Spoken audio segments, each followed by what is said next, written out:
Hello दोस्तों, perfection academy में आप सभी का स्वागत है।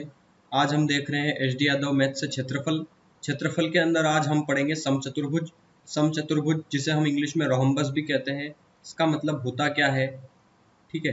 इसको हम पहले इसका पूरा कंसेप्ट समझेंगे और कंसेप्ट के बाद इसके जो जितने भी क्वेश्चंस जो एच डी यादव के मैथ्स में दिए हैं उन सभी क्वेश्चंस को हम सोल्व करेंगे, ठीक है। तो एरिया 2D पढ़ रहे हैं हम, इसके बाद हम 3D मेंसुरेशन 3D पढ़ेंगे, उसके बाद ज्योमेट्री स्टार्ट होगी, ठीक है। तो ये छठा पार्ट है, इसके पहले के सारे पार्ट जरूर देख लेना अगर आपको पूरी डिटेल में अगर मेंसुरेशन समझना है तो सबसे पहले हम पढ़ते हैं इसका कंसेप्ट एक्चुअली होता क्या है, समचतुर्भुज क्या होता है। तो देखो, अभी तक हमने पढ़ा, एक तो हमने त्रिभुज पढ़ लिया, एक हमने आयत पढ़ लिया, एक हमने वर्ग पढ़ लिया, लेकिन अब है समचतुर्भुज। तो देखो यहाँ पे त्रिभुजों की हमने 3 वीडियोस बनाई है, ठीक है। इनको हमने काफी डिटेल में समझा है। एक आयत पे आई है, एक वर्ग पे आई है, इस प्रकार 5 बन चुकी है। और अब जो है ये समचतुर्भुज पे, जो कि इसका 6th पार्ट है। तो समचतुर्भुज में क्या है कि देखो यहाँ पे 90 डिग्री का एंगल बन रहा था क्योंकि लाइन से सीधी थी बिल्कुल इस तरीके से। यहाँ पे भी सारे एंगल 90 के थे, लेकिन यहाँ पे क्या होगा समचतुर्भुज के अंदर अब कि वो जो लाइंस होती थी, मतलब ये जो वर्ग था एक हमारा, ये एक स्क्वायर था जिसकी सारी साइड्स बराबर थी, ठीक है,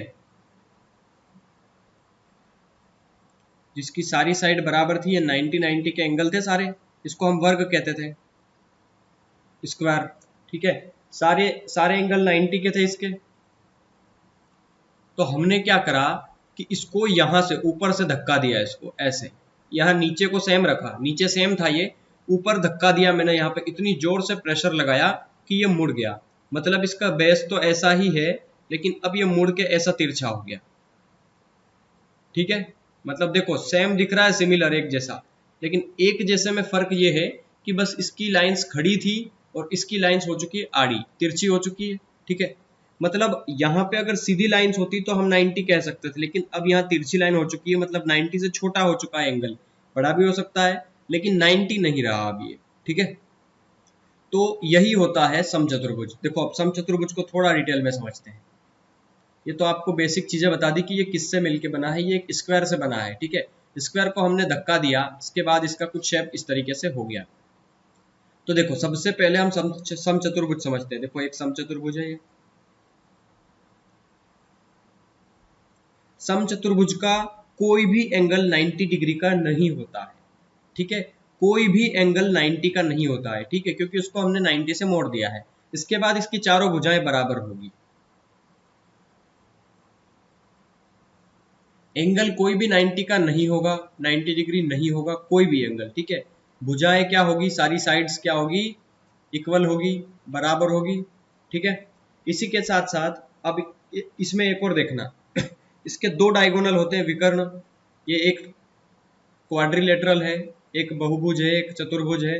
और चतुर्भुज में कौन सा है, समचतुर्भुज। ये कैसे पता लगेगा, तो देखो पहले तो इसका शेप, एक तो ये इस तरीके से बनता है इस दिशा में, और कई बार ये इस दिशा में भी बनता है, ठीक है। तो फर्क नहीं है, एक ही बात है। अब एक बार क्या होगा कि इस वर्ग को हमने इधर से धक्का दे दिया तो फिर ये ऐसे बन जाएगा, ठीक है। कोई फर्क नहीं पड़ता, जैसे भी दे दे, तरीका वही होगा हमारा सोल्व करने का।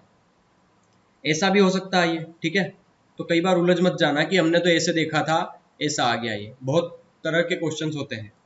तो देखो ये जो है, इसमें अब ये जो विकर्ण है डायगोनल है, ये डायगोनल, ठीक है। ये डायगोनल एक्चुअली बराबर होते हैं, मतलब जहां पे ये मीट करेंगे वहां पे जरूर एंगल 90 का बनेगा, ठीक है। ये जो विकर्ण जहां पे एक दूसरे को मिड पॉइंट पे टच करेंगे, वहां पे जो दोनों एंगल होंगे आमने सामने के, वो एंगल होंगे 90 डिग्री के, ठीक है। तो यहाँ पे ये 90 डिग्री पे एक दूसरे को बाइसेक्ट करते हैं, the angle bisect each other at 90 degree, ठीक है। मतलब दोनों एक दूसरे को 90 डिग्री पे काटते हैं, और ये दोनों एंगल्स की साइड बराबर होगी। अगर ये है तो ये इसके बराबर होगा और ये इसके बराबर होगा, ठीक है। और हाँ, ये जो विकर्ण होता है ना, ये विकर्ण, ये जो विकर्ण है ये वाला, इस एंगल को बाइसेक्ट करता है इक्वल पार्ट में। मान लो अगर ये 120 डिग्री का एंगल था तो ये 2 टुकड़े कर देगा इसके, 60 और 60, और बराबर करेगा। तो ये एंगल अगर x है तो ये भी x होगा, ठीक है। ये पता होना चाहिए। और हाँ, दूसरी प्रॉपर्टी फिर से, कि दो एडजेसेंट एंगल मतलब होता है आसन्न कोण, ठीक है, आसन्न कोण, या इसको इंग्लिश में कहते हैं एडजेसेंट एंगल। एडजेसेंट एंगल जो होता है इसका मतलब ये होता है कि पास पास के, जो पास पास के कोण हैं उनको कहते हैं आसन्न कोण या एडजेसेंट एंगल। जैसे कि ये इसके पास में है या ये इसके पास में है, लेकिन ए के पास में सी नहीं है, देखो ए के विपरीत हो गया, अपोजिट हो गया, ठीक है, तो वो विपरीत कोण है उसका, अपोजिट एंगल, ठीक है। और ये आसन्न कोण, पास का कोण, तो दो आसन्न कोणों का जो योग होगा वो 180 डिग्री होगा, ये आपको पता होना चाहिए, ठीक है, कि दो एडजेसेंट एंगल, दो आसन्न कोण, एडजेसेंट एंगल, ठीक है। एडजेसेंट एंगल स्पेलिंग गलत हो गई, ठीक है, आप इंग्लिश में मत जाना, मैथ्स का टीचर हो ना, गलतियां हो जाती हैं। एडजेसेंट एंगल, दो एडजेसेंट एंगल का सम, दो एडजेसेंट एंगल का योग 180 डिग्री होता है, ठीक है। कोई भी दो एंगल, इन दोनों को जोड़ेंगे तो भी 180 होना चाहिए, इन दोनों को जोड़ेंगे तो भी 180 होना चाहिए। ये सारे एंगल्स जो है वो बराबर, ये जो विकर्ण होता है, तो ये एक और प्रॉपर्टी लिखो कि विकर्ण कोण को दो बराबर भागों में बांटता है। विकर्ण किसी भी कोण को, जैसे मान लो यहाँ पे अगर एंगल था 40 डिग्री का, तो ये जो हमने यहाँ से एक विकर्ण खींच दिया तो 40 डिग्री का एंगल क्या हो गया, बराबर हो गया, 20-20 के दोनों हो गए ये, ठीक है। तो ये चीजें पता होना चाहिए। चलो अब हाँ, विपरीत दिशाएं बराबर होती है, ठीक है, इसकी विपरीत भुजाएं जो है ना, देखो भुजाएं तो सारी बराबर होगी, लेकिन ये इसके समानांतर होगी, ये इनका इससे रिलेशन नहीं है, ठीक है। साइड्स की लेंथ जरूर बराबर होगी, लेकिन ये इसके समांतर नहीं है। आमने सामने की भुजाएं समान अंतर होगी। समांतर का मतलब ये है कि चाहे यहां से यहां तक इसकी लंबाई माप लो, चाहे यहां से यहां तक माप लो, चाहे यहां से यहां तक माप लो, इनकी जो लंबाई होगी वो बराबर होगी, ठीक है। लेकिन इनका इससे रिलेशन नहीं होता, मतलब ए बी का कोई रिलेशन नहीं होता BC के साथ, सिर्फ इनकी लंबाइयों को छोड़कर। जैसे ये 8 की है तो ये भी 8 की होगी, लेकिन समांतर नहीं है ये। क्यों? क्योंकि देखो अगर मैं यहां से इसकी लंबाई मापूंगा तो थोड़ी सी कम है, यहां से यहां मापूंगा तो ज्यादा हो जाएगी, फिर ऐसे मापता जाऊंगा तो चलो खिचड़ी पक चुकी है, थोड़ा सा समझते हैं डिटेल में अब इसको। देखो इसकी प्रॉपर्टीज बताता हूं अब मैं सीधा, ठीक है, ये तो आप चीज समझ गए होंगे। तो पहली प्रॉपर्टी लिख लीजिए कि इनके दोनों के विकर्ण बराबर नहीं होते। मतलब ये जो दोनों विकर्ण बनाए थे हमने इसके अंदर, उनकी लेंथ बराबर नहीं होगी। जैसे ये अगर 10 मीटर का हो सकता है तो दूसरा वाला विकर्ण टोटल 8 का होगा, ठीक है। लेकिन इसको बराबर कैसे करेंगे कि ये इसके बराबर है, ये इसके बराबर, और ये इसके तो ये इसके। इसका मतलब ये है कि मान लो ये एंगल, अगर ये वाला एंगल अगर 10 का है तो ये 5 ये 5 बराबर है, ठीक है। और ये अगर पूरा 8 का है तो ये भुजा 4 होगी, तो ये भुजा 4 होगी, मतलब 8 हो गया ना टोटल। तो इस तरीके से बराबर है, लेकिन इन दोनों की जो लंबाइयां है वो बराबर नहीं होगी। तो D1 is not equal to D2, diagonal 1 is not equal to diagonal 2। लेकिन D1 बराबर नहीं होता D2 के, लेकिन D1 is parallel to D2। जब D1 जिस पे गिरेगा, जैसे कि ये एक समचतुर्भुज है, ये एंगल इस एंगल की साइज के बराबर नहीं होता। इन दोनों में से कोई एक की साइज बड़ी होगी और कोई एक की साइज छोटी होगी, तो ये दोनों बराबर नहीं हुए, ये तो सही है। लेकिन D1 is parallel to D2। D1 अगर D2 पे गिरा, मान लो ये पूरी जो लेंथ है ये वाली, ये D1 है अगर, और ये D2 है, तो ये पूरी D1 थी, इस पे ये D2 ने जैसे ही कट मारा तो यहाँ पे एक एंगल बनेगा जो कि 90 का होगा। और 90 डिग्री का जहां एंगल बनता है उसी को हम पैरेलल कहते हैं, ठीक है। कि D1 D2 के पैरेलल है तो 90 डिग्री का एंगल बनाता है, तो हाँ बनाता है, मतलब D1 होगा D2 के पैरेलल, ठीक है। ये पहली प्रॉपर्टी। सेकंड प्रॉपर्टी नोट कीजिए। सेकंड प्रॉपर्टी क्या कहती है कि एक विकर्ण, देखो लगभग सबकी प्रॉपर्टी सेम है, इसलिए मैं सारा कंसेप्ट बता रहा हूं आपको। शुरू की पहली वीडियो से देखना, अगर पूरा मेंसुरेशन समझना है, मैं गारंटी देता हूं किसी भी बुक का कितना भी टफ से टफ क्वेश्चन हो आप कर लेंगे, क्योंकि मैं पूरा डिटेल में कंसेप्ट बता रहा हूं हर एक क्वेश्चन के साथ उनका। और पहले जो कंसेप्ट बता रहा हूं उनका एक नोट्स बना लीजिए, इससे बेहतरीन आपको कोई कंसेप्ट कहीं नहीं मिलने वाला, ठीक है। तो एक विकर्ण जो होगा वो उस क्षेत्रफल को दो बराबर भागों में बांट देगा। जैसे अगर ये है तो ये एक विकर्ण डाल दिया तो ये पूरा एरिया जो है वो इस पूरे एरिया के बराबर होगा। अगर मान लो ये पूरा 400 था तो जैसे ही एंगल हमने डाला तो 200 ये हो गया, 200 ये हो गया, ठीक है। और दो विकर्ण, एक विकर्ण क्षेत्रफल को दो भागों में बांटेगा तो दो विकर्ण क्षेत्रफल को चार भागों में बांट देगा, क्योंकि एक लाइन और डाल दी। तो अब कितने त्रिभुज हो गए, 1 2 3 4, तो चार बराबर भाग हो गए ना इसके, ठीक है। चौथी प्रॉपर्टी लिखिए, मैंने चौथी प्रॉपर्टी बता दी आपको एक, ठीक है। क्या बताई थी मैंने आपको कि ये जो विकर्ण होगा ये इस कोण को दो बराबर भागों में बांटेगा, ठीक है। लेकिन ये एंगल 90 का नहीं होगा, कोई भी एंगल इसके 90 के नहीं होंगे। जब विकर्ण एक दूसरे को टच करेंगे तो ये एंगल जरूर 90 का होगा, ये एंगल जरूर 90 का होगा। विकर्ण जहां टच करेंगे वो एंगल 90 का होगा, विकर्ण जहां पे एक दूसरे को कट करेंगे वो एंगल 90 का होगा। ये चीज बहुत बार बार बोल रहा हूं मैं ताकि आपको याद हो जाए ये चीज, ठीक है। और कोई भी एंगल इसका 90 का नहीं होगा समचतुर्भुज के अंदर, ठीक है। आगे देखते हैं, किसी समचतुर्भुज के अंदर कहीं भी एक पॉइंट है अगर, तो उससे सारे शीर्षों को मिला दो, ठीक है। तो इनके क्या होगा कि मान लो ये त्रिभुज है ना डी ओ सी, तो इसका क्षेत्रफल P है, डी ओ ए इसका क्षेत्रफल Q है, ए ओ बी इसका क्षेत्रफल R है, और ओ बी सी इसका क्षेत्रफल S है। तो क्या होगा कि ये आमने सामने के क्षेत्रफलों का योग आमने सामने के क्षेत्रफल के योग के बराबर होता है।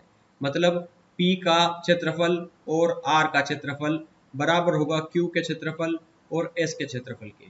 ये चौथी प्रॉपर्टी थी, ये नोट कर लीजिए ठीक है। पांचवी प्रॉपर्टी नोट कीजिए, अगर किसी भी समचतुर्भुज के अंदर कोई एक त्रिभुज बना देते हैं हम किसी दो शीर्ष या दो वर्टेक्स से लेकर के, जैसे ये ABCD कोई एक रोहम्बस है, एक समचतुर्भुज है, तो AOB एक त्रिभुज बना है अंदर ये वाला, तो AOB का क्षेत्रफल पूछेगा। तो त्रिभुज OAB या AOB जो भी है, त्रिभुज AOB का जो क्षेत्रफल होगा, तो AOB का क्षेत्रफल क्या होगा, इस पूरे क्षेत्रफल का, मतलब चतुर्भुज के क्षेत्रफल का आधा होगा, ठीक है। चतुर्भुज ABCD का जो भी क्षेत्रफल होगा उसका आधा इस त्रिभुज का क्षेत्रफल होगा। ये पांचवी प्रॉपर्टी नोट कर लो। छठी प्रॉपर्टी लिखो इसके अंदर। छठी प्रॉपर्टी ये है कि एक समचतुर्भुज बना दिया मैंने, ठीक है। समचतुर्भुज है ABCD। अब समचतुर्भुज ABCD में AB का मध्य बिंदु, BC का मध्य बिंदु और CD का मध्य बिंदु और DA का मध्य बिंदु, ठीक है। इन सभी को मिला दो, अंदर बनने वाली आकृति क्या होगी, ये एक समचतुर्भुज ही होगा या एक वर्ग होगा या एक क्या होगा ये, ठीक है। तो ये आप नोट कर लो, इसको बिल्कुल याद कर लेना, ये एक आयत होगा, ठीक है। तो समचतुर्भुज के बनने वाला एक के अंदर बनने वाला जो चतुर्भुज होता है वो क्या होता है, आयत होता है। एक बार फिर से बता रहा हूं, समचतुर्भुज के अंदर बनने वाला जो भी आकृति होगी जो जो 2 विमीय होगी वो क्या होगी, एक आयत होगी, ठीक है। सेवेंथ प्रॉपर्टी नोट कीजिए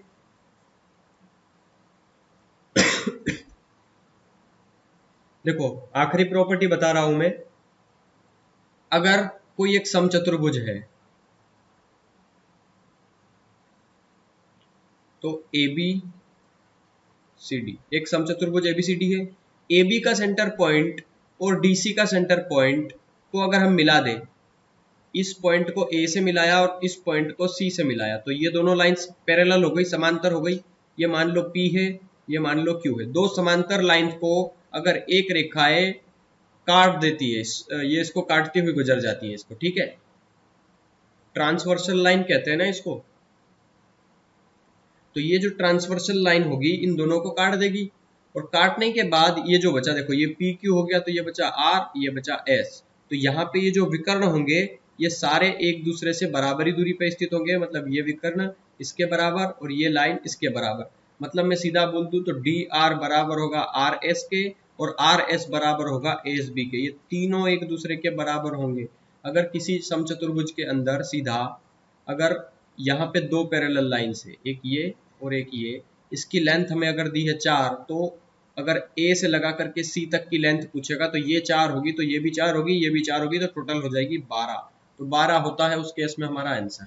ठीक है, तो चलिए ये 7 प्रॉपर्टीज थी। इसके अलावा कुछ और प्रॉपर्टीज होती है, लेकिन वो एक्चुअली किसी ना किसी प्रॉपर्टीज को मिक्स करके बनी होती है। ठीक है, जैसे 6th के साथ इस 4th को ऐड कर देंगे, 7th के साथ इस 5th को ऐड कर देंगे। ठीक है, इनसे मिली जुली प्रॉपर्टी होती है। तो हमें सिर्फ 7th प्रॉपर्टी जो कि बिल्कुल बेसिक है, और मैं हर एक जो कंसेप्ट है, जैसे कि अब मैंने वर्ग पढ़ाया तो मैंने ये सारी लगभग सारी प्रॉपर्टी सेम ही है। ठीक है, मैंने वहां भी बताई है, मैंने आयत पढ़ाया वहां भी बताई है, और मैंने आज समचतुर्भुज भी पढ़ा दिया है। तो समचतुर्भुज भी, इसमें भी यही प्रॉपर्टी सेम है। ठीक है, इसके बाद हमारा समांतर चतुर्भुज पैरेललोग्राम होगा, तो उसमें भी लगभग यह प्रॉपर्टी सेम होगी। ठीक है, तो लाइन बाय लाइन सारी वीडियोस को आप नोट करते जाइए, नोट्स बनाते जाइए, और वीडियो जब चाहे तब आप इसका सॉल्यूशन आप हमारे यूट्यूब चैनल परफेक्शन एकेडमी पे देख पाएंगे। तो अब इसके क्वेश्चन शुरू कर देते हैं। तो क्वेश्चन नंबर 75 देखते हैं। एक समचतुर्भुज के विकर्ण क्रमशः 16 और 12 है, तो उस समचतुर्भुज का क्षेत्रफल कितना होगा। अच्छा, मैंने बहुत सारी चीजें आपको नहीं बताई है। ठीक है, पहले इसका एक भी फार्मूला नहीं बताया, तो पहले आप फार्मूले नोट कर लीजिए इसके। ठीक है, इसको थोड़ा रफ कर देता हूं। आप लोग बिल्कुल है ना रेगुलर इनको प्रैक्टिस करिए, और सबसे ज्यादा जरूरी मैं बता दूं, एक एक वीडियो एक एक घंटे की होती है। ठीक है, और आप हर रोज इस वीडियो को देख नहीं पाएंगे, तो आप एक काम कर लो, इन वीडियो का नोट्स बना लो। उससे होगा क्या कि कोई भी कॉम्पिटिटिव एग्जाम्स आएगी तो आप सिर्फ उन नोट्स को देखेंगे, तो आपको देखते ही आपको एक बार समझ में आ जाएगा। हर बार वीडियो देखोगे तो 1 घंटे में जाके पूरा कंसेप्ट समझोगे। एक बार टाइम बिगाड़ो, बार बार समय बचाओ। ठीक है, इससे बेहतरीन तरीके से आई थिंक कोई नहीं बताएगा। मैं पूरा एफर्ट लगा रहा हूँ, पूरा टाइम दे रहा हूँ आपको, और पूरा जान से समझा रहा हूँ आपको, ताकि हर एक बंदे को समझ में आ जाए। ठीक है, तो चलिए क्वेश्चन शुरू कर देते। सॉरी, क्वेश्चंस के पहले मैं इसका थोड़ा सा फार्मूले बता देता हूँ आपको, कि इनके फार्मूलेस को हम कैसे याद कर सकते हैं और क्या क्या होते हैं इनके फार्मूले। ठीक है, तो पहला आप नोट कर लीजिए कि इनका जो क्षेत्रफल होता है वो क्षेत्रफल कितने होते हैं इसके क्षेत्रफल। तो पहला हम क्षेत्रफल देखते हैं इसका। तो अगर किसी समचतुर्भुज के अंदर हाइट दी हो कि एक समचतुर्भुज है, इसकी हाइट ये है, तो हम इसको निकाल सकते हैं आधार गुना ऊंचाई। ये पहला फार्मूला है क्षेत्रफल निकालने का। क्षेत्रफल का अगर ऊंचाई दी हो तो बेस इंटू हाइट, सीधा बेस इंटू हाइट निकाल सकते हैं इसका एरिया हम। ठीक है, दूसरा, अगर किसी समचतुर्भुज के अंदर एक एक हमें एक भुजा दे दे और एक एंगल दे दे। ठीक है, कि ये समचतुर्भुज है, इसके अंदर की ये एंगल 60 डिग्री का है और ये भुजा 8 की है, तो इसका एरिया बताओ। तो सीधा निकाल सकते हैं a² sin थीटा। ठीक है, ये दूसरी प्रॉपर्टी है इसकी। क्षेत्रफल निकालने के ही फार्मूले बता रहा हूं। ठीक है, तीसरा फार्मूला होता है इसका, अगर दो विकर्ण दे दे कि किसी भी समचतुर्भुज के दो विकर्ण दिए हो, एक ये है एक ये है, ये 10 का है ये 5 का है, तो हमें इसका क्षेत्रफल बताना है। तो सीधा क्या करना है कि d1 इंटू d2 दोनों विकर्णों का गुणा करना है और उसको 2 से डिवाइड कर देना है, तो हमारा क्या आ जाएगा, एरिया। ठीक है, ये 3 फार्मूले हैं इसके क्षेत्रफल निकालने के। ये तीनों आपको कोई नहीं बताएगा, हर बुक में लगभग ये तीसरा वाला दिया होता है। ठीक है, इसके अलावा बेस इंटू हाइट कहीं आपको शायद मिल जाए। ठीक है, लेकिन ये जो दूसरा वाला है ये शायद मिल भी सकता है किसी बुक में, मैं सबका नहीं बोल रहा हूँ। ठीक है, लेकिन अक्सर ये चीजें आपको ये चीज नहीं बताते हैं कोई कि एक साइड दी हो और एक एंगल दिया हो तो इस तरीके से निकालो। ठीक है, तो चलो ये क्षेत्रफल निकालने के 3 फार्मूले हो गए। इसी के साथ अगर हम परिमाप निकालेंगे तो परिमाप आप जानते हो सारी भुजाएं बराबर होती है इसमें। तो सारी भुजाएं बराबर, तो ए कितने ए 4a। ये तो बेसिक चीज है, परिमाप तो किसी का याद करना ही नहीं है हमें। ठीक है, अगर इसी के साथ अगर हम इनका विकर्ण निकालें कि मान लो एक विकर्ण हमें निकालना है। ठीक है, तो विकर्ण होता है 4a का स्क्वायर। ये आपको पता होना चाहिए, किसी भी चीज में अगर हमें विकर्ण निकालना है तो ये होता है 4a²। ठीक है, अगर हमें इसकी एक भुजा निकालनी है तो भुजा निकालने का फार्मूला ये होता है कि अंडर रूट में d1 का स्क्वायर प्लस d2 का स्क्वायर, और जो भी आएगा उसको आधा कर दो, एक भुजा आ जाएगी। ठीक है, तो ये 1 2 3 4 5 6, इन 6 फार्मूले से आप पूरा समचतुर्भुज कर पाएंगे। ठीक है, तो चलिए अब बिना टाइम बिगाड़े क्वेश्चन शुरू करते हैं। क्वेश्चन नंबर 75 नंबर का क्वेश्चन क्या कह रहा है, तो देखते हैं इसको। 75 क्या कह रहा है, एक समचतुर्भुज के विकर्ण क्रमशः 16 और 12 है। तो देखो, एक समचतुर्भुज है, इसके दो विकर्ण दे दिए, एक 16 एक 12, ठीक है। तो समचतुर्भुज का क्षेत्रफल कितना होगा? तो मैंने आपको बताया अभी कि दोनों विकर्णों का गुणा कर दो और 2 से भाग दे दो तो क्षेत्रफल निकल आएगा। अगर दो विकर्ण दिए हो तो फार्मूला क्या बताया था कि एरिया निकालना है तो क्षेत्रफल बराबर d1 इंटू d2/2 या 1/2 इंटू d1 d2, ठीक है। तो 2 से ये कटेगा 8 बार, तो 12 8 कितना हो गया 96, तो 96 हो जाएगा हमारा यहाँ पे आंसर, ठीक है। एक समचतुर्भुज का क्षेत्रफल 216 वर्ग सेंटीमीटर है और उसके एक विकर्ण की लंबाई इतनी है, तो समचतुर्भुज का परिमाप कितना होगा? हमें समचतुर्भुज का परिमाप निकालना है तो पहले एक काम करो कि एक विकर्ण दिया है तो दूसरा विकर्ण निकाल लो। तो फार्मूला क्या कहता है हमारा कि समचतुर्भुज का क्षेत्रफल 216 बराबर d1, पहला विकर्ण दिया है अच्छा 24, ठीक है, पहला विकर्ण दिया है 24 गुना दूसरा विकर्ण हमें निकालना है तो d2/2, 2 से डिवाइड करते हैं ना, 2 से इसको काट दो 12 बार, 12 से इसको सोल्व कर लो, 12 एकम 12, तो 12 हो गया ये, तो 12 10 22, ठीक है, मतलब ये बचा 9, 12 8 96। दूसरा विकर्ण d2 कितना आ गया 18, ठीक है। अगर किसी समचतुर्भुज में पहला विकर्ण दिया है 24 का तो दूसरा विकर्ण कितना क्या आ गया 18 का, ठीक है।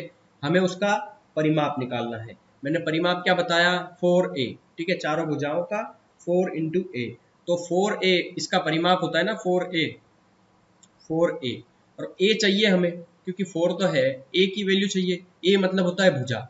तो भुजा निकालने का फार्मूला मैंने अभी आपको बताया, भुजा निकालेंगे कैसे हम? तो भुजा निकालने का फार्मूला बताया मैंने कि पहला विकर्ण का स्क्वायर, दूसरा विकर्ण का स्क्वायर और उसका स्क्वायर रूट निकाल करके 2 से डिवाइड कर दो। तो पहले विकर्ण का स्क्वायर 24 का स्क्वायर कितना होता है 576, ठीक है। देखो इसको हम ऐसे कर सकते हैं, एक्चुअली ये जो फार्मूला है ना ये इसके अपोन में 2 होता है, ठीक है, d1 स्क्वायर अपोन में 2, ठीक है, और ये स्क्वायर जो है वो दोनों का होता है। देखो मैं चीज़ें गलत बता गया आपको, माफ़ी चाहता हूँ।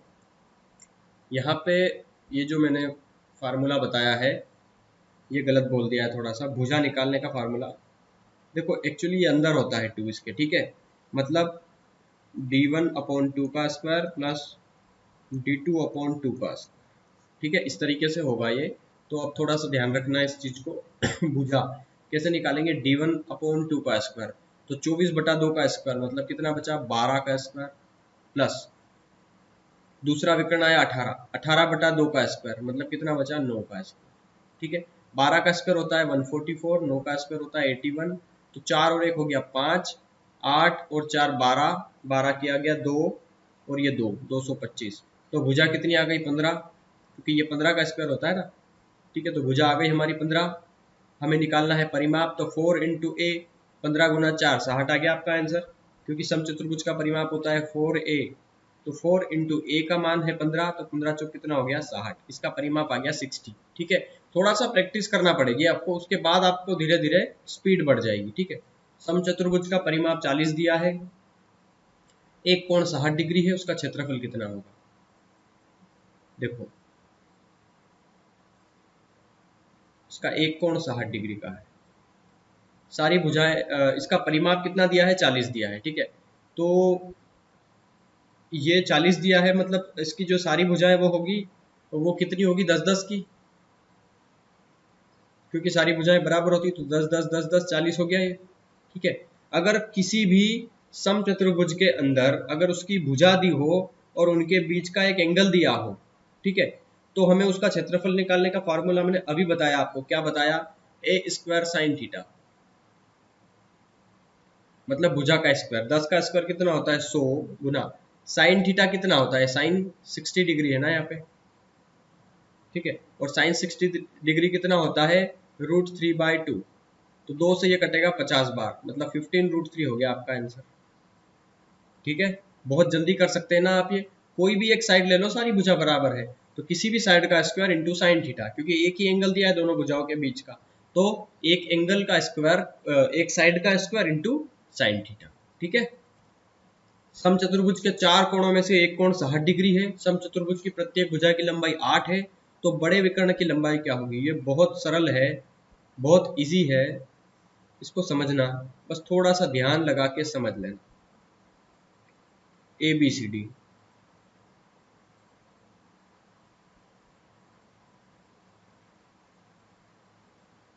ठीक है।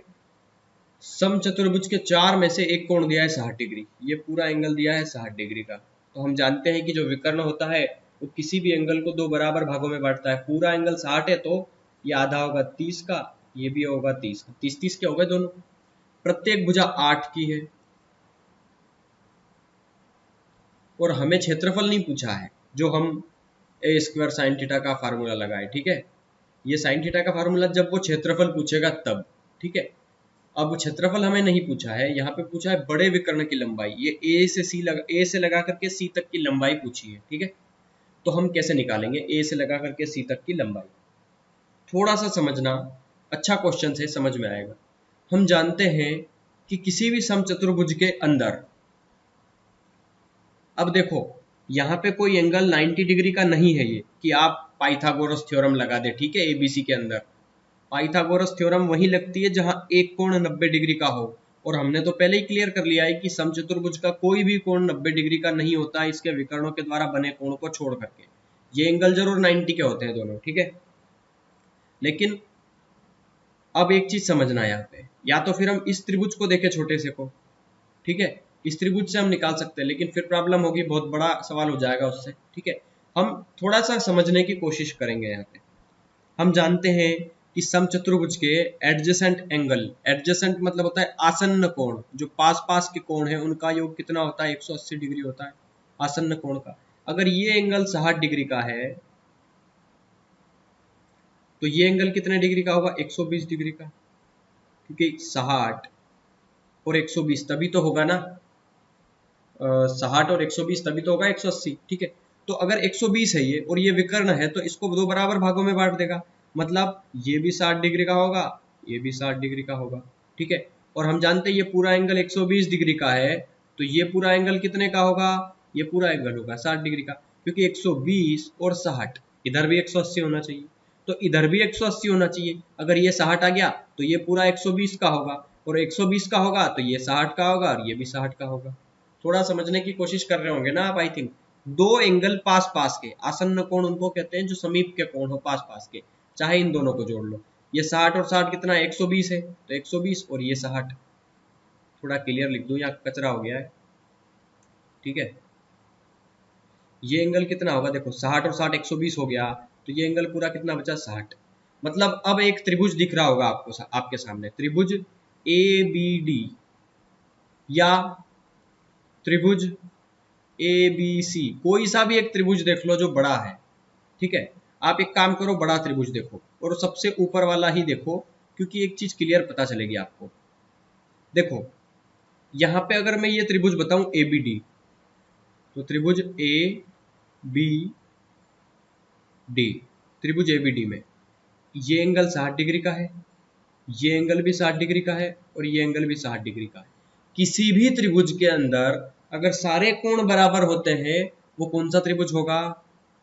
वो कौन सा त्रिभुज होगा? समबाहु त्रिभुज होगा, ठीक है। वो कौन सा त्रिभुज होगा? समबाहु त्रिभुज होगा, ठीक है। अगर हमें निकालना है सबसे बड़े विकर्ण की लंबाई, मतलब हमें निकालना है AC, ध्यान रखना, सबसे बड़ा विकर्ण होगा AC, ठीक है। हमें सबसे बड़ा विकर्ण निकालना है AC, क्यों बोल रहा है ना बड़े विकर्ण की लंबाई, तो हमें ये मत निकाल लेना आप, ठीक है। अब यहां देखना, इसमें क्या होगा, आपको थोड़ा सा समझने की कोशिश करना है।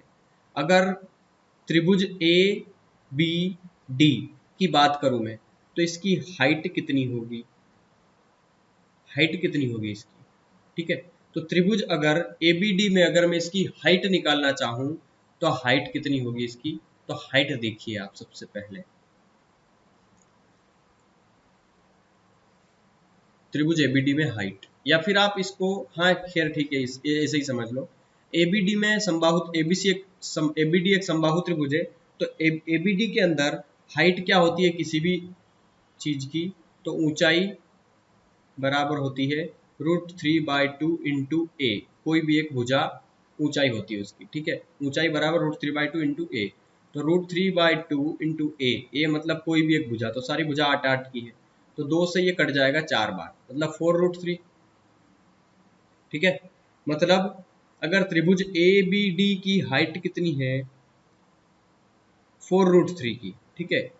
ABD की हाइट कितनी है 4√3 की। फिर से समझना, ABD की हाइट कितनी है 4√3 की। अगर मैं इसको ऐसा, इसको बेस मानूं, समझना, इसको बेस मानूं, मतलब मैं इसको ऐसे लिखूं,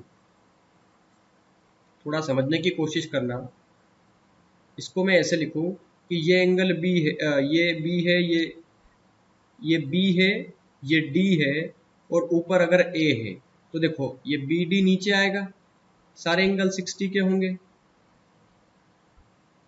ठीक है। तो हाइट तो यही होगी ना, A से डालने वाली BD पर, A से BD पर हाइट होगी ना। तो देखो A से लगा करके BD पर क्या होगी, ये हाइट होगी आपकी इस त्रिभुज के अंदर। अगर BD को बेस मानूं तो BD इस तरीके से बनेगा ना, ये देखो BD अगर नीचे ले लूं मैं ये लेंथ, क्योंकि मुझे AC निकालना है, A से लगा करके C तक की लेंथ निकालना है, इसीलिए मैंने BD को बेस माना है, ठीक है।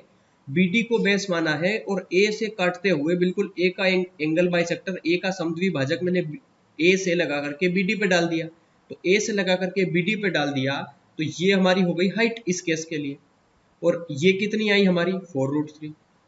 तो देखो हम जानते हैं कि किसी भी समचतुर्भुज के अंदर जो दो कोण एक दूसरे को काटते हैं तो ये 90 पे काटते हैं, ठीक है। और 90 पे काटते ही ये दोनों भुजाएं बराबर हो जाती है।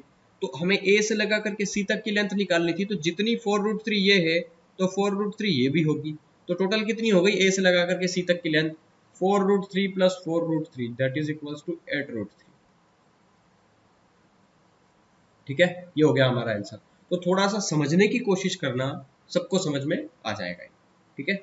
या फिर आप बुक का मेथड कर सकते हैं। देखो मैंने ये चीज आपको, इसमें जरूर समय लग गया है क्योंकि मैंने आपको समझाया है, ठीक है। जब आप अगर समझ जाएंगे ना एक बार, तो मुश्किल से इसको आप 10 से 15 सेकंड में कर लेंगे। बहुत जल्दी से जल्दी बोल दिया है मैंने, बहुत ज्यादा से ज्यादा बोल दिया, 10 से 15 सेकंड, क्योंकि आप वहां समझने लग जाएंगे कि अगर ये एंगल 60 है तो ये 120 होगा, तो ये 60 60 60 दिमाग में आएगा, सारी भुजा बराबर, सारे एंगल बराबर। फिर आपके दिमाग में आएगा कि ये इसकी हाइट होगी, इस तरह से रखेंगे तो ये आएगा, वो आएगा, ठीक है। आप इस तरीके से बहुत जल्दी निकाल पाएंगे। चलिए क्वेश्चन नंबर 79 देखते हैं। एक समचतुर्भुज का परिमाप 146 है, इसका एक विकर्ण 55 है, तो दूसरा विकर्ण कितना होगा। देखो समचतुर्भुज का परिमाप 146 है, तो 146 को हमें 4 से डिवाइड करना है। 4 तिया 12, 2 बचा, ये हो गया 26। तो 26 को हम 4 से डिवाइड करेंगे तो ये नहीं कटेगा, ठीक है। तो आप एक काम करो, इसको 4 से मत काटो, इसको 2 से काट दो। 2 से, ये 2 सती 14, 2 तिया 6, 73/2। मतलब हर एक साइड कितनी हो गई 73/2 की। ये भी 73/2, ये भी 73/2, ये भी क्योंकि परिमाप का चौथा हिस्सा ही तो होती है एक भुजा। अरे परिमाप होता है 4a किसी भी समचतुर्भुज का, और वो कितना दिया है 146। तो a इक्वल टू 146/4, उसको आप डिवाइड करेंगे तो कितना आएगा 73/2। मतलब हर एक साइड कितनी आ गई 73/2, ठीक है। इसका एक विकर्ण दिया है 55, ये दिया है 55, इसकी लेंथ हमें दी है 55, ठीक है। तो दूसरा विकर्ण हमें निकालना है। मान लो अगर कोई दूसरा विकर्ण है, वो है, कुछ भी मान सकते हैं आप, जो आपको ठीक लगे। आप दूसरा विकर्ण मान लीजिए कि ये पूरा विकर्ण जो है वो ए है, ये ए है, तो ये भी लेंथ ए होगी, बराबर है ना ये दोनों लेंथ, ठीक है। तो ये टोटल कितना हो गया, पूरा 2a, ठीक है। इस विकर्ण की लंबाई मैंने कितनी मान ली 2a, ठीक है।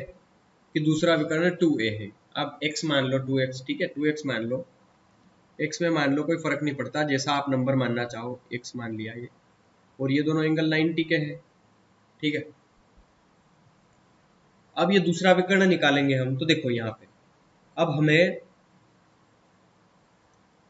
अगर ये नेमिंग कर दें इसकी ABCD, तो ये हो गया E या O मान लो आप इसको, ठीक है।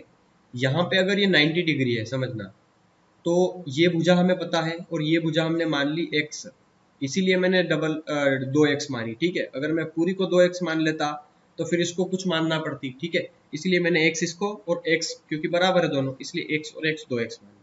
यहाँ पे 90 डिग्री का एंगल है, मतलब पाइथागोरस थ्योरम लग जाएगी। और 90 डिग्री के सामने वाली भुजा क्या होती है, कर्ण होती है, ठीक है।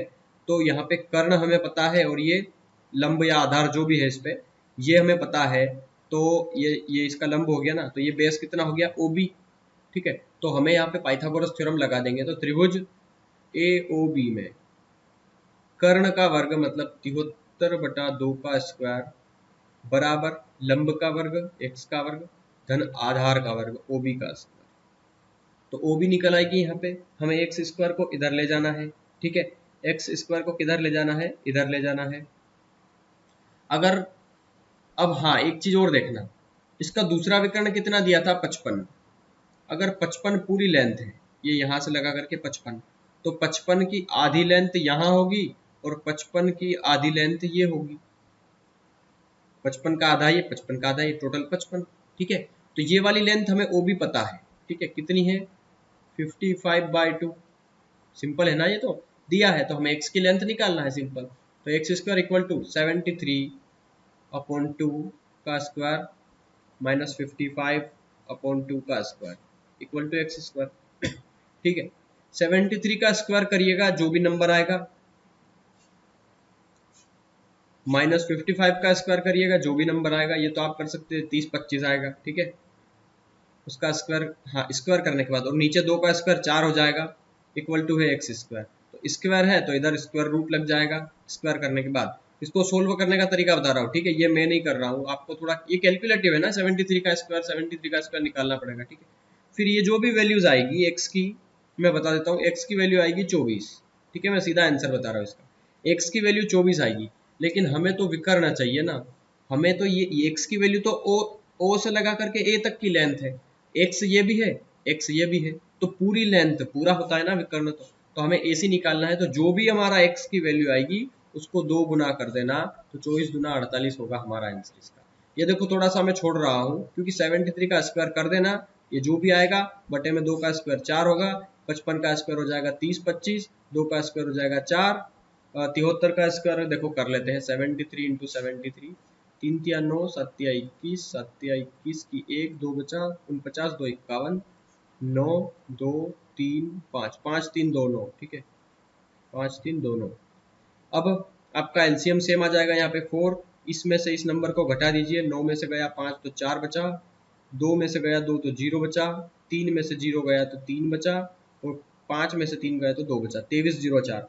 2304 किसका स्क्वायर होता है, हमें वो निकालना है, और जो भी आए उसमें हमें इस 4 से इसका स्क्वायर कर चुके हैं ना हम, ठीक है। हाँ तो ये जो इधर x है तो इधर स्क्वायर रूट निकालना है, तो हम जानते हैं ये जिसका भी स्क्वायर होगा वो बटे में 4 किसका स्क्वायर होता है 2 का, तो 24 आया है ना, मतलब सीधी सी बात है ये 48 आएगा, तो ये 48 का स्क्वायर ही होगा। हाँ 48 का स्क्वायर है 2304, तो इसको आप 2 से काटेंगे तो 24 आ जाएगा x की वैल्यू।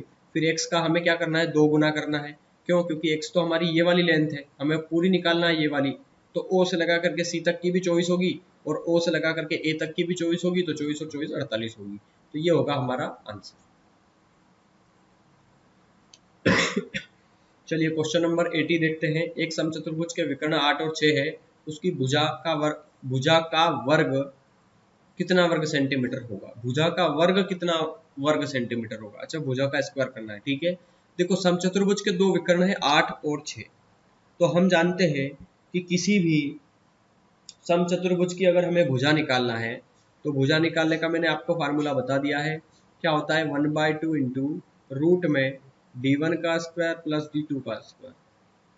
तो 1/2 इंटू रूट में 8 का स्क्वायर 64 प्लस 6 का स्क्वायर 36, और ये होता है 100 किसका स्क्वायर रूट होता है 10 का, तो 1/2 इंटू 10, तो 2 5 जा 10, भुजा कितनी आ गई उसकी 5, ठीक है। अब ये बोल रहा है तो उसकी भुजा का वर्ग, तो भुजा का वर्ग कर दो,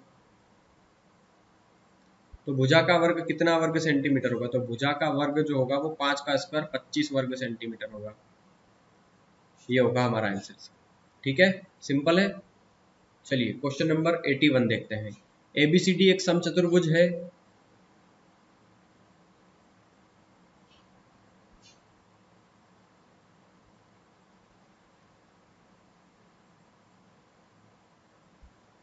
उसमें यदि AB को F तक और BA को E तक इस प्रकार बढ़ा दिया जाए कि AB AE BF हो जाए, बराबर हो जाए, तो परिणाम क्या होगा, तो परिणाम क्या होगा,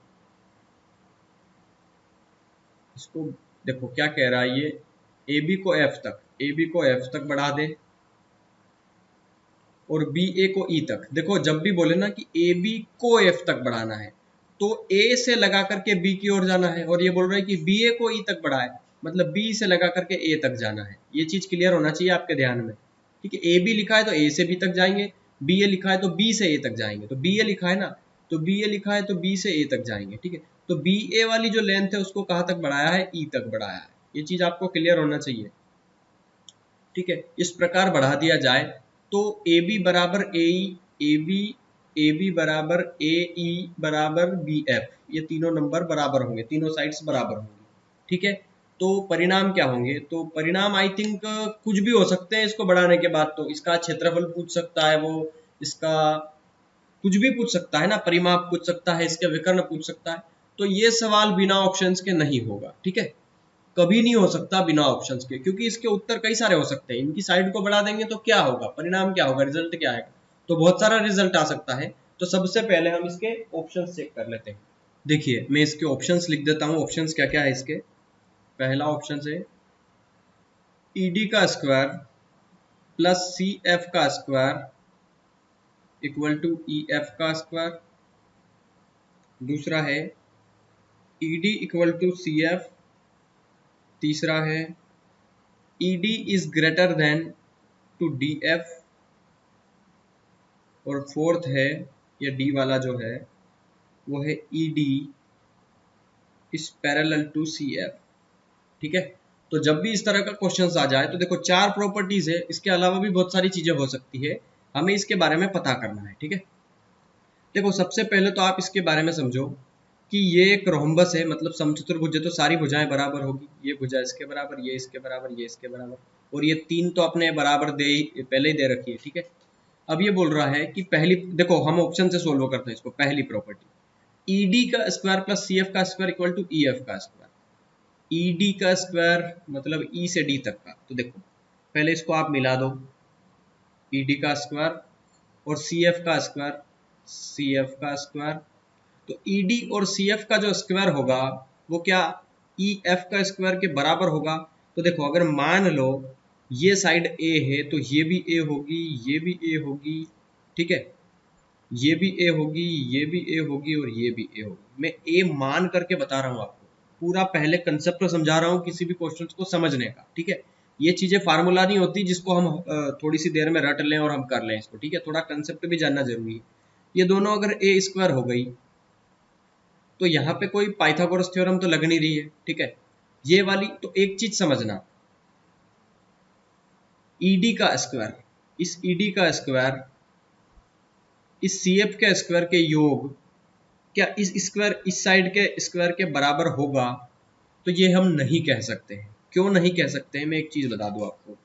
क्योंकि देखो यहां पे अगर मैं इस त्रिभुज की बात करूं, देखना थोड़ा क्लियर समझना, अगर मैं EDA की बात करूं और CBF की बात करूं, तो इसका ये विकर्ण है, इसका ये विकर्ण है, और इन दोनों विकर्णों का योग, यही तो बोल रहा है ED का स्क्वायर प्लस इस CF का स्क्वायर बराबर होगा इस E से लगा करके F तक के स्क्वायर के, इसका स्क्वायर, ठीक है। तो पहले तो आप ये बताओ कि इस दोनों में अगर ये दोनों साइड्स बराबर है, ठीक है, दोनों साइड्स बराबर है तो दोनों एंगल बराबर होंगे, ये वाला और ये वाला, ठीक है। अब आप एक चीज समझना, लेकिन डिपेंड करता है कि ये एंगल कितने डिग्री का है और ये एंगल कितने डिग्री का है। अभी हमें क्लियर नहीं बोला है, क्यों नहीं बोला है, एक चीज समझना आप, ये एंगल अगर छोटा होगा 60 डिग्री का तो ये साइड छोटी होगी, और अगर ये एंगल बड़ा होगा तो ये साइज अपने आप बड़ी हो जाएगी, क्योंकि एंगल अगर 120 डिग्री का हुआ तो फिर ये एंगल इस तरीके से बनेगा, तो ये एंगल 120 का बनेगा। तो डेफिनेटली ये वाली भुजा कितनी लंबी हो जाएगी, देखो आप, ठीक है। तो न तो ED बराबर है CF के, तो डेफिनेटली उनका स्क्वायर भी इस EF के बराबर नहीं होगा, तो पहला ऑप्शन कट गया, ठीक है। और दूसरा ऑप्शन से ED बराबर है CF के, क्या तो ED तो बिल्कुल CF के बराबर नहीं है, अभी तो बताया मैंने, ये भी ऑप्शन नहीं होगा आपका, ठीक है। क्योंकि ED तो पहले CF के स्क्वायर के बराबर है ही नहीं, तो ये तीनों के स्क्वायर के बराबर कैसे होगा, ठीक है। तीसरा ऑप्शन है ED is greater than to DF. ED जो है वो डीएफ, ईडी बड़ा है डीएफ से, ईडी जो बड़ा है क्या डीएफ से। तो मैंने वही तो चीजें आपको बताई है कि ये जो एंगल है वो बड़ा या छोटा हो सकता है। तो जितना बड़ा एंगल होगा साइज उतनी बड़ी जाएगी कर्ण की, ठीक है। तो ईडी कह नहीं सकते कि बड़ा है सीएफ से, क्योंकि यहाँ पे एंगल नहीं दिया है, ठीक है। ये चीज ध्यान रखना, क्योंकि ये देखो ये तो एक तो हमने इस दिशा में बनाया, अगर ये रहम्बस इस दिशा में भी तो बना सकते थे हम, ठीक है। फिर ABCD अगर ये होता रहम्बस तो इसकी ए वाली भुजा को हम ई तक बढ़ाते और फिर इस भुजा को हम एफ तक बढ़ाते, तो फिर ये देखो ये एंगल कितना बड़ा हो गया, अब ये एंगल बड़ा हो गया ना अब, और ये अब छोटा हो गया, ठीक है। तो इस तरह के सवाल को हम दो तरीके से कर सकते हैं, एक तो हमने इधर झुका दिया इसको और एक हम अगर इधर झुका देंगे। तो देखो दोनों कंडीशन अगर अभी क्लियर नहीं बोला है उसने कि राइट दिशा में झुकाओ उसको या लेफ्ट दिशा में झुकाओ उसको, ठीक है। तो ये एंगल छोटा या बड़ा हो सकता है, ये एंगल भी छोटा या बड़ा हो सकता है, तो ईडी भी बड़ा नहीं हो सकता डीएफ के, ठीक है। न तो बराबर होगा, न ही बड़ा होगा, न ही छोटा होगा, तो ये भी ऑप्शंस नहीं होगा। तो बचा क्या ऑप्शन हमारा डी, सीधी सी बात है ना। तो यही आंसर होगा हमारा। अब ये भी क्यों होगा उसको समझते हैं, जरूरी थोड़ी ना है सारी चीजें करने के बाद हम इसको छोड़ दें, इसको भी तो थोड़ा समझ लेते हैं कि ये बराबर होगा तो होगा क्यों आखिर, ठीक है। चलो समझना है इसको। देखो ये बोल रहा है ED is parallel to C F, तो ए डी, ए से लगा करके डी तक क्या सी एफ के पैरेलल है। तो एक चीज समझना, ए डी सी एफ के पैरेलल है क्या, हमें वो चीज देखना है। सॉरी ईडी, ठीक है ईडी, तो ईडी सी एफ के पैरेलल है, तो हम देखते हैं इसको। देखो किस प्रकार देखेंगे हम, देखो एक चीज समझना, कोई भी एक स्ट्रेट लाइन होती है ना, एक सरल रेखा, तो सरल रेखा के मिड पॉइंट से, सरल रेखा के बीच के बिंदु से अगर हमने तीसरी रेखा खींच दी, तो ये जो इन दोनों भुजाओं, इन दोनों वर्टेक्स को अगर उस भुजा से मिला देंगे तो वो एंगल 90 डिग्री का बनता है। ये चीजें बेसिक प्रॉपर्टी है जो कि मैंने अभी तक नहीं बताई है, क्योंकि अभी तक मैंने ज्योमेट्री नहीं पढ़ाई है, ठीक है। लेकिन उसका कुछ कुछ कंसेप्ट यहाँ यूज हो रहा है, मैं आपको डिटेल में समझाऊंगा जब वहाँ ज्योमेट्री पढ़ाऊंगा। तो हर एक साइड को, हर एक भुजा, साइड, सारी वृत्त, जीवा, कोण, ठीक है, ये डिटेल में समझाऊंगा आपको, पूरक कोण क्या होता है, टोटल चीजें, ठीक है। तो ये एक प्रॉपर्टी होती है, आप ध्यान रखना इसमें, कि एक सरल रेखा से एक सामने एक भुजा खींच दी हमने, है ना, एक ट्रांसवर्सल लाइन कह सकते हैं इसको हम, ठीक है। एक लाइंस खींच दी हमने, एक उस पे अगर उस भुजा को, उस लाइन का जो शीर्ष बिंदु ये वाला, इसको हम ए और बी शीर्ष से मिला दें, ठीक है, इस ए को, तो यहाँ पे जो एंगल बनेगा वो 90 का बनेगा। अगर मैं इसी चीज को आगे बढ़ाऊं और इसको यहां मिला दूं, तो देखना एक चीज कि डी सी एक समांतर रेखा है, डी सी एक समांतर रेखा है, समांतर नहीं, एक स्ट्रेट लाइन है, और स्ट्रेट लाइन पे ये जो इसके सेंटर पॉइंट से अगर मैं एंगल बनाऊंगा तो ये एंगल कितने डिग्री का बनेगा, 90 डिग्री का, ठीक है। इसी प्रकार अगर मैं डी को बी से मिला दूं, तो ये वाली भुजा इस भुजा के बराबर, ये वाली भुजा इस भुजा के बराबर, क्योंकि ये वाली लेंथ इस वाली लेंथ के बराबर थी और ये वाली लेंथ भी बराबर होगी। मैंने क्या बोला है कि ये सारी साइड्स बराबर भी होना चाहिए, ये भी बराबर होगी, ये भी बराबर होगी, ठीक है। तो यहाँ पे देखो ये वाली भुजा इस वाली भुजा के बराबर, ये वाली भुजा इस वाली भुजा के बराबर, तो क्या ये एंगल 90 का बनेगा कि नहीं बनेगा, बनेगा, ठीक है। अब देखो ये एक सरल रेखा है और सरल रेखा पे बनने वाला पूरा कोण 180 डिग्री का होता है, तो 180 में से अगर 180 में से अगर ये इतना सा 90 बन चुका है, तो ये इतना सा ये भी 90 का होगा, तो ये भी 90 होगा। मतलब यहाँ पे अगर हम देखें इसमें, तो त्रिभुज डी बी, जो इसको नाम दे दो ओ, ठीक है, तो डी बी जो सी है वो भी, ये भी 90 का बनेगा, ठीक है। अब देखना बहुत सारी लाइंस हो सकती है इसी प्रकार, ठीक है। और अगर मैं यहाँ देखूँ इस त्रिभुज में, त्रिभुज मान लो, तो ये वाला एंगल यहाँ पे ये भी 90 बनेगा, ठीक है। तो इस प्रकार सारे एंगल लगभग लगभग 90 के बनते जाएंगे इस प्रकार, ठीक है। तो ED is parallel to CF, ED is parallel to CF, क्या ये 90 का नहीं बनेगा, ठीक है। ये एंगल 90 का नहीं बनेगा क्या, ये भी बनेगा ना। चलो एक काम करो, इसको थोड़ा समझ में नहीं आया होगा आपको, मैं इसको थोड़ा सा फिर से समझाता हूँ, क्योंकि आंसर ही हमारा ऑप्शन डी है। यहाँ पे पहले का कचरा कर रखा है हमने, थोड़ा सा इसको क्लियर कर देता हूँ मैं आपको, ध्यान से समझना। इसको मिक्स हो चुका है, पहले के ये तीन ऑप्शन समझाए तो वो फिर से समझना इस चीज को। देखो हर चीज का कंसेप्ट पूरा समझ में आना चाहिए और क्लियर समझ में आना चाहिए, ठीक है। ऐसे ही हाँ नहीं करना है किसी चीज में कि हाँ ऐसा होता होगा तो ये ऐसा हो गया होगा। आपको मेरा काम है पूरा समझाना, ठीक है, और पूरा बिना समझाए मैं आपको नहीं जा छोड़ूंगा। चलो फिर से समझना, क्या बोल रहा है, एक रहोम्बस है ABCD,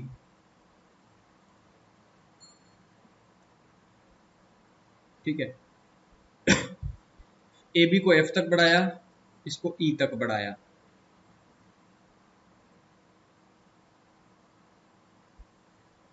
इसको यहां से मिला दिया था ना हमने पहले, और हमने इस लाइन को आगे बढ़ाया तो ये यहाँ पे जाके कहीं इसी किसी पॉइंट O से मिली, ठीक है। और मैंने अभी आपको बताया है कि किसी एक सरल रेखा पे अगर उसी के सेंटर पॉइंट से, मतलब जो दो बराबर भागों में बांट देगी उसको, तभी तो सेंटर पॉइंट होगा उसका। सेंटर पॉइंट से अगर कोई एक रेखा खींचेंगे और उस रेखा के शीर्ष बिंदु से अगर इस लाइंस के वर्टेक्स से मिला देंगे तो ये वाला एंगल जो होगा वो 90 का होगा, और ये वाली भुजा भी इन दोनों भुजाओं के बराबर होना चाहिए, ठीक है। ये प्रॉपर्टी बताई मैंने आपको, अगर समझना। यहां से अगर मैं एक लाइन ड्रॉ कर दूं यहाँ पे, तो सेम तो प्रॉपर्टी है, देखो कि ये वाली भुजा इस वाली भुजा के बराबर है, और ये तो समचतुर्भुज है, समचतुर्भुज के केंद्र से दोनों भुजाएं बराबर होगी, ठीक है। तो डेफिनेटली ये वाली भुजा इस वाली भुजा के बराबर है ना, और ये वाली भुजा भी बराबर होगी, ठीक है। तो ये वाला एंगल कितने डिग्री का होगा, 90 डिग्री का होगा, ठीक है। इसी प्रकार इसको मैं यहाँ से मिला दूं तो ये वाली लेंथ इस वाली लेंथ के बराबर है और ये वाली लेंथ इसके बराबर है, ये तो क्वेश्चन में ही दिया है, ठीक है। तो देखना, तो ये वाली लेंथ क्या इस वाली लेंथ के बराबर होगी या नहीं, ये भी बिल्कुल होगी। तो ये एंगल कितने डिग्री का होगा, 90 डिग्री का होगा कि नहीं होगा, बताओ। देखो ये एक समचतुर्भुज था, इसकी सारी भुजाएं बराबर थी, तो ये वाली भुजा भी बराबर होगी, सारी भुजाएं बराबर है ना, ठीक है। अब देखो अगर मैं C से एक लाइन ड्रॉ कर दूं A तक, तो ACF, ये देखिए यहाँ पे ये भुजा इस भुजा के बराबर और ये भुजा इस भुजा के बराबर, तीनों भुजाएं बराबर होगी तो ये भी 90 का होगा, ठीक है। तो यहाँ पे एक चीज और समझना, अगर किसी समचतुर्भुज के अगर किसी ये एक सरल रेखा हो गई, ठीक है, एक स्ट्रेट लाइन हो गई, तो स्ट्रेट लाइन पे अगर ये एंगल 90 का है तो बाकी का बचा एंगल ये भी 90 का होगा, ठीक है। इसी प्रकार ये एंगल इधर 90 का था तो ये एंगल भी 90 का होगा, ठीक है। तो ये बोल क्या रहा है कि ED parallel to CF, ED जो है वो पैरेलल है क्या CF के, तो पहले आप पैरेलल के लिए कंडीशन क्या है कि देखो ये तो 90 था ही सही, तो एक समचतुर्भुज, देखो एक चतुर्भुज बन रहा है DOC, और इसको नाम दे देंगे हम Z, तो DOCZ पैरेलल कब होगा वो समझना। किसी भी चक्रीय चतुर्भुज के सम्मुख कोणों चारों कोणों का योग कितना होता है, 360 डिग्री होता है, आप जानते हैं, ठीक है। अगर ये 90, ये भी 90, ये भी 90, तो ये एंगल कितना बचा, ये भी तो 90 होगा कि नहीं होगा। तो सभी एंगल 90 हो गया, तो ED क्या पैरेलल नहीं होगा CF के, ये भी तो 90 होगा ना, इसीलिए ये हमारा डी ऑप्शन सही हो जाएगा। एक अवर्गाकार समचतुर्भुज का परिमाप 20 सेंटीमीटर है, तो देखो अवर्गाकार जो कि वर्ग नहीं है, तो वर्ग तो वैसे ही नहीं होता समचतुर्भुज, ठीक है, क्योंकि उसके सारे एंगल 90 होते ही नहीं। तो समचतुर्भुज का परिमाप दिया है, बस ये कंफ्यूज करने के लिए उस वर्ड का यूज किया है, ठीक है। उसका परिमाप अगर 20 है तो सारी भुजाएं 5-5 होगी, क्योंकि 5 का 4 गुना होता है ना 20। जितने भी परिमाप दिया हो वो किसका 4 गुना होता है, बस वो नंबर देखना है। अगर मैं बोल दूं कि परिमाप 40 दिया है तो 40 किसका 4 गुना है, तो 10 का, तो सारी भुजा 10-10 की होगी। सिंपल है, इस तरीके से हम सीधा लिख सकते हैं। वरना हम जानते हैं कि समचतुर्भुज का परिमाप होता है 4a, 4a इक्वल टू 20 दिया है तो 4 से इसको काटेंगे तब भी 5 आ जाएगा, ठीक है। इस तरीके से भी हम कर सकते हैं, सारी भुजाएं 5-5 होगी। उसका एक विकर्ण 8 है, ये विकर्ण 8 है, तो मान लो ये सेंटर पॉइंट है तो ये भी 4 होगा और ये भी 4 होगा, ठीक है। और हाँ, यहाँ पे ये 90 डिग्री पे एक दूसरे को कट करता है, आप जानते हैं। हमें निकालना है उसका क्षेत्रफल, ठीक है, क्षेत्रफल निकाल लेंगे, बहुत सरल है। देखो सरल कितना सवाल है ये। अगर यहाँ पे ये 90 डिग्री है तो एक हर एक त्रिभुज बन रहा है, तो 4 त्रिभुज बन गए ABCD।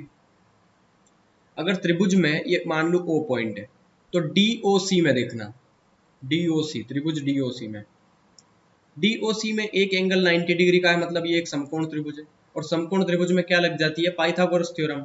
ये 4 है, ये 5 है, तो ये कितनी होगी 3, 3 4 5 का एक ट्रिपलेट बनता है ना। ये समझ में नहीं आ रहा है ना, तो पार्ट 1 से देख लेना, ठीक है, इसीलिए तो बोल रहा हूँ पार्ट 1 से देखो बार बार बार बार, ठीक है। ये ट्रिपलेट है, ये 4 है, ये 5 है, तो ये भी 3 होगी, ठीक है।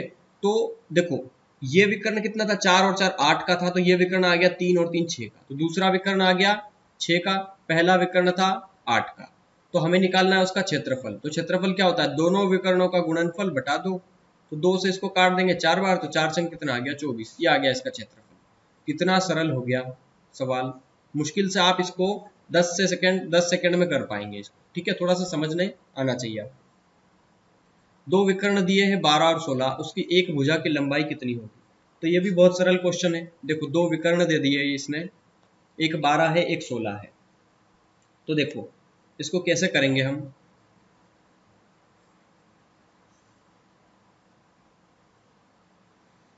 इसको फार्मूले से कर सकते हैं हालांकि, ठीक है। हम मान लो ये 12 है, तो 12 है तो ये भी 6 होगा, ये भी 6 होगा। ये 16 है तो ये भी 8 होगा, ये भी 8 होगा, ठीक है। तो और ये 90 पे कट करता है इसको, मतलब यहाँ पे ट्रिपलेट का यूज हुआ है। तो देखो आप ट्रिपलेट होता है 1 3 4 5, एक ट्रिपलेट होता है कि नहीं होता है, ट्रिपलेट 3 4 5। अगर 3 का डबल करूं मैं तो 6 होता है, 4 का डबल करूं मैं तो 8 होता है, तो 5 का डबल कितना होगा 10 होगा ना। यहाँ पे 6 और 8 का यूज किया है। देखो ये 90 डिग्री है, मान लो ये ABCD एक समचतुर्भुज है, तो मैं बोल रहा हूं DOC में देखना, त्रिभुज DOC में देखो, यहाँ पे एक भुजा 6 दी है, ये D से O तक की, और O से C तक की 8 दी है, तो ये भुजा कितनी होगी 10 होगी कि नहीं होगी, क्योंकि पाइथागोरियन ट्रिपलेट से। ये भुजा 6 है, ये भुजा 8 है, तो तीसरी भुजा 10 होगी। क्यों, क्योंकि हम जानते हैं कि ट्रिपलेट तो 3 4 5 होता है, लेकिन ये 3 का डबल किया गया है, ये 4 का डबल किया गया है, तो डेफिनेटली 5 का डबल कितना होना चाहिए 10 होना चाहिए। तो हमारी एक भुजा कोई सी भी आ गई 10, तो सारी भुजाएं 10 10 होगी ना। तो कोई भी एक भुजा बता दो बस, तो 10 आंसर हो गया, सिंपल, ठीक है। अब इसमें पाइथागोरस थ्योरम लगाने मत बैठ जाना, थोड़ा सा समझने की कोशिश भी करना पड़ेगा क्वेश्चंस को।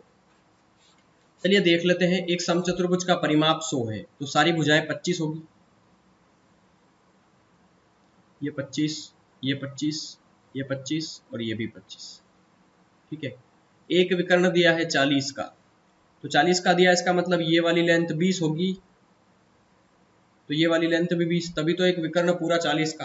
तो कोई भी एक त्रिभुज ले लो, ये DCBA, ये मान लो O पॉइंट है, तो ये 25 है, ये 20 है, तो ये लेंथ क्या होगी। तो आप जानते हैं एक ट्रिपलेट होता है 3 4 5 का।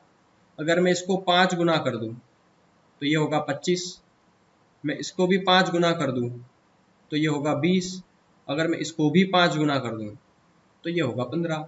तो एक 20 है एक 25 है, क्योंकि ये 90 डिग्री बनता है यहाँ पे, और 90 डिग्री जब भी बनेगा पाइथागोरस थ्योरम लगेगी। एक लेंथ 25 दी है, एक लेंथ 20 दी है, एक लेंथ 25 दी है, एक लेंथ 20 दी है, तो तीसरी भुजा बराबर 15 होगी, तो ये 15 होगी कि नहीं होगी, ठीक है। तो हमें उसका क्षेत्रफल बताना है। तो देखो इसका ये वाली लेंथ अगर 15 आ गई तो ये दोनों लाइंस बराबर होती है ना, ये 15 है तो ये भी 15 होगी, ये चीज पता चल गई ना आपको। तो इसका विकर्ण कितना आ गया, दूसरा विकर्ण 15 और 15 30, पहला विकर्ण है 40 का, दूसरा विकर्ण है 30 का। हमें निकालना है क्षेत्रफल, तो दोनों विकर्णों का गुणा करके 2 से भाग दे दो, तो 2 से इसको काटेंगे 20 बार, तो 20 का गुणा 30 में करें तो 600, ये हो गया इसका क्षेत्रफल, ठीक है। बहुत सरल तरीके बता रहा हूं मैं इनको क्वेश्चंस को करने के इनके, ठीक है। 85 नंबर का क्वेश्चन देखिए, ये दो विकर्ण दिए हैं इतना और इतना, तो उसका परिमाप बताना है। तो ये भी बहुत सरल सवाल है। देखिए किसी समचतुर्भुज के दो विकर्ण दे दिए हैं,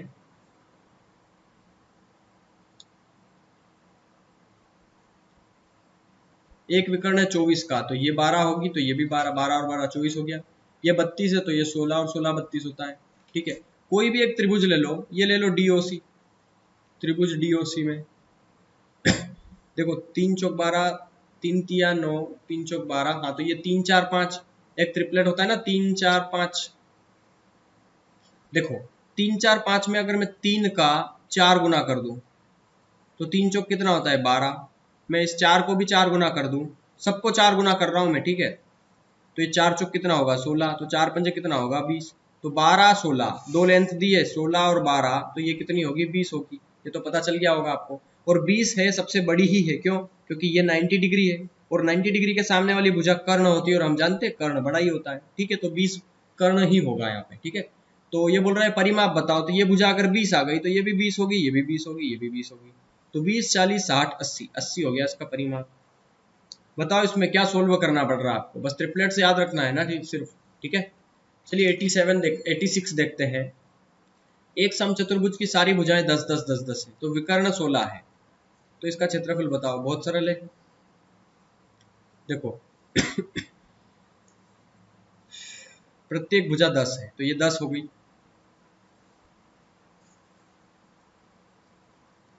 ये O है, ठीक है। विकर्ण 16 है तो ये 8 होगी, तो ये भी 8 होगी। फिर से 3 4 5 एक ट्रिपलेट है, ये कई सारे ट्रिपलेट यूज कर सकता है, वो तो नंबर ही ऐसे दे रहा है बुक वाला कि हम इससे कर पाए, ठीक है। देखो ये 8 कैसे हुआ है, तो 4 का डबल हुआ है ये 8, और ये 10 कैसे हुआ है 5 का डबल 10, तो 3 का डबल कितना होगा 6, तो ये वाली भुजा कितनी होगी 6, ये तो पता चल गया आपको। तो ये 6 होगी तो ये भी 6 होगी, तो 6 और 6 12, ये दूसरा विकर्ण हो गया। और पहला विकर्ण कितना था 16, तो दोनों विकर्णों का गुणनफल बटा 2, यही तो होता है क्षेत्रफल।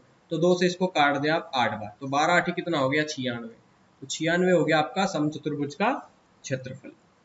एक समचतुर्भुज का परिमाप 2p यूनिट है। देखो समचतुर्भुज का परिमाप कितना होता है 4a और उसकी वैल्यू दी है 2p, तो 2 दूना 4, तो a की वैल्यू कितनी आ जाएगी यहाँ पे p/2, ठीक है। ये एक भुजा आ गई, a मत कहो इसे भुजा, भुजा आ गई p/2। अब ये बोल रहा है विकर्णों की लंबाई का योग बताइए। तो विकर्ण कितने होते हैं, दो विकर्ण होते हैं, एक तो d1 होता है, एक d2 होता है। तो दोनों विकर्णों की जो लंबाई होगी उनका योग कितना दिया है m दिया है। ये दो प्रॉपर्टीज हमें दी है यहाँ पे। तो अगर इसके मैं ऑप्शंस बताना चाहूँ आपको, क्योंकि देखो कई बार सवाल को ऑप्शन से करा जाता है, क्योंकि यहाँ पे पूछा कैसे है। कई बार ऑप्शंस में अगर इसका आंसर जो है वो दशमलव में पूछा है तो फिर हमें कैसे पता चलेगा, इसलिए ऑप्शंस जरूर चेक करें एक बार किसी भी क्वेश्चंस को। देखिए यहाँ अगर मैं इसके ऑप्शन लिखूँ तो m² p 1/4 mp² 1/4 m² - p²। देखो इससे ये फॉर्मेट पता चलता है कि हमें जो क्वेश्चन सोल्व करना है उसको कैसे करना है और कैसे इक्वेशंस उसकी बनाना है, ठीक है। उससे हम आगे सोल्व कर पाएंगे उसको। तो यहाँ पे आप देखेंगे इसको कि भुजा दी है p/2, d1 + d2 दिया है m, तो हमें समचतुर्भुज का क्षेत्रफल निकालना है। समचतुर्भुज का क्षेत्रफल कितना कैसे निकालते हैं आप जानते हैं। तो समचतुर्भुज का जो क्षेत्रफल होता है वो होता है 1/2 इंटू d1 इंटू d2, इसकी वैल्यू हमें फाइंड आउट करना है, ठीक है। तो देखो हमें चाहिए यहाँ पे 1/4, देखो ऑप्शंस में 1/4 आना चाहिए। तो अगर मैं, और वो भी m ऊपर है, तो m/4 चाहिए। तो m/4 कब आएगा, देखो m का भी स्क्वायर होगा। तो मैं एक काम कर सकता हूँ कि इसको ले लेता हूँ यहाँ पे। देखो d1 + d2 = m है। अगर मैं उन सब में 2 से डिवाइड कर दूं और उन सभी का स्क्वायर कर दूं, इधर भी स्क्वायर कर दूं और इधर दोनों का स्क्वायर कर दूं, होल स्क्वायर दोनों पक्षों का, तो यहाँ m²/4 आ जाएगा ना। और यहाँ d1 और d2 का स्क्वायर, देखो a + b का स्क्वायर से a का स्क्वायर हो जाएगा, तो d1/4 प्लस इसका स्क्वायर तो d2/4 plus 2 into A B, तो 2 into d1/2 into d2/2 equal to m²/4, ठीक है। अब यहाँ देखेंगे इस 2 से ये 2 कैंसिल, ये कितना बचा d1 इंटू d2/2, ठीक है। तो ये वैल्यूज देखना है यहाँ पे इसको उठा करके मैं इधर ले आता हूँ, तो यहाँ क्या बचेगा d1 into d2/2 equal to कितना बचा m²/4 minus d1 plus d2/4, ठीक है। देखो एक गलती कर दी मैंने, यहाँ a² + b² का फार्मूला लगेगा, तो यहाँ पे इसका स्क्वायर होगा और इसका भी स्क्वायर होगा। तो इधर आएगा तो यहाँ भी स्क्वायर होगा, यहाँ भी स्क्वायर होगा, ठीक है। अब दोनों विकर्णों का जो योग दिया है हमें, ठीक है, तो हम जानते हैं कि हम किसी भी चतुर्भुज की भुजा हम कैसे निकाल सकते हैं। तो देखो मैं यहाँ थोड़ा सा बता देता हूँ इसका कंसेप्ट, फिर उसके बाद हम यहाँ इसको सोल्व करेंगे। हम किसी भी अगर समचतुर्भुज की भुजा निकालना हो तो भुजा निकालने का फॉर्मूला क्या है, 1/2 इंटू रूट में d1 का स्क्वायर प्लस d2 का स्क्वायर, ठीक है। अगर भुजा को मैं यहाँ कर दूं तो 2 गुना भुजा हो जाएगा ये, बराबर ये कितना है रूट में d1 और, ठीक है। अब अगर मैं दोनों साइड स्क्वायर कर दूं, ठीक है, तो रूट में कितना दिया है d1 प्लस d2 का स्क्वायर, दोनों तरफ स्क्वायर कर दूं, ठीक है, तो कितना हो जाएगा ये 2 का स्क्वायर 4 गुना भुजा स्क्वायर बराबर d1 प्लस d2 का स्क्वायर, ठीक है। तो 4 गुना भुजा हो जाएगा ये, ठीक है। और एक भुजा कितनी दी है p/2 की, तो 4 गुना भुजा कितनी हो जाएगी 4 गुना p/2, ठीक है। मतलब अगर मैं d1 plus d1 square plus d2 square की वैल्यूज अगर मैं यहाँ रख दूं तो देखो m स्क्वायर अपॉन 4 माइनस यहाँ पे आ गया ये भुजा कितनी दी है एक p/2, उसको मैं अगर 4 गुना कर दूं और उसके अपॉन में कितना दिया है 4 तो ऑलरेडी दिया है, ठीक है। तो 2 से 2 कट गया, कैंसिल आउट, ठीक है। अब यहाँ देखेंगे m square minus 4 minus p और ये देखो 2p आ गया ये, ठीक है, 2p, लेकिन ये भुजा का स्क्वायर था, ठीक है, तो p का स्क्वायर होगा, क्योंकि देखो यहाँ भुजा का स्क्वायर था ना, तो भुजा का स्क्वायर होगा तो यहाँ p का भी स्क्वायर होगा, ठीक है, और 2 का भी स्क्वायर होगा, तो ये 2 का स्क्वायर कितना होगा यहाँ पे 4 होगा, ठीक है। फिर से थोड़ा क्लियर कर देता हूँ मैं आपको, देखो 4 गुना भुजा स्क्वायर d1 और d1 का स्क्वायर प्लस d2 का स्क्वायर, ये भुजा होती है हमारी एक, है ना, और भुजा निकालेंगे हम तो क्या होगा 4 गुना, तो भुजा हमारी थी p/2, तो अगर भुजा का स्क्वायर करेंगे तो p का भी स्क्वायर होगा, और 2 था तो 2 का भी स्क्वायर होगा 4, ठीक है। और भुजा कितने गुना है 4 गुना है, तो 4 से मल्टीप्लाई, तो 4 से 4 कैंसिल, तो m square upon 4 minus p square upon 4, ठीक है। तो 1/4 कॉमन लेंगे तो m square minus p square आएगा, तो 1/4 m square minus p square, option C हो जाएगा हमारा आंसर इसमें, ठीक है। तो चलिए आज के लिए इतना ही, thank you and have a nice day. और हाँ, नए हो तो चैनल को सब्सक्राइब कर दो, ठीक है, क्योंकि अभी वीडियो जो आएगी अब वो आएगी हेक्सागन पे, मतलब समषटभुज।